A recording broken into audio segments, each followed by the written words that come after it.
स्पंदनाचे नेटके घर बांधतो पाऊस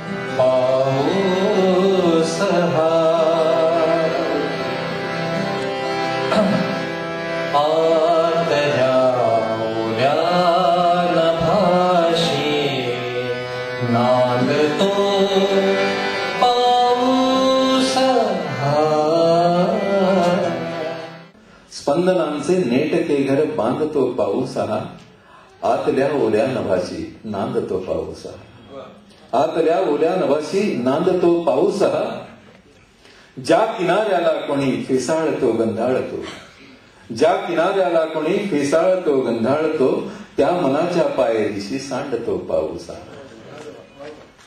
पांगले पक्षी आता घरट्यामध्ये आपापल्या, पांगले पक्षी आता घरट्यामध्ये आपापल्या, मोडल्या फांद्या फुलांच्या सांदतो पाऊस हा.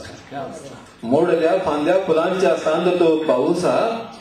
दरवळे देहात कोणी रोजच्या वळणावरी, दरवळे देहात कोणी रोजच्या वळणावरी, ओळखीच्या ओंबऱ्याशी वाढतो पाऊस हा. ओळखीच्या ओंबऱ्याशी वाढतो पाऊस हा. झोपडी त्याने दिली ही अन दिवा त्याचाच हा. झोपडी त्याने दिली ही अन दिवा त्याचाच हा. अन आता माझ्या घराशी भांडतो पाऊस हा. अन आता माझ्या घराशी भांडतो पाऊस हा.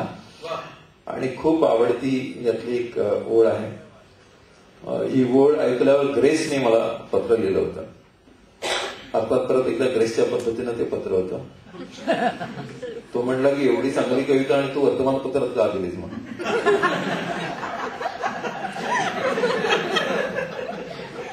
तर त्या ओळी अशा होत्या की वाजते काही मनाच्या कोवळ्या काचेवरी, वाजते काही मनाच्या कोवळ्या काचेवरी, अन मनाच्या पाळण्यातून रांगतो पाऊस हा.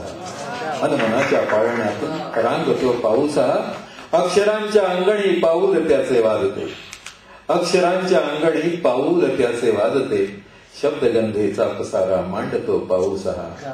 स्पंदनांचे नेटके घर बांधतो पाऊस हा.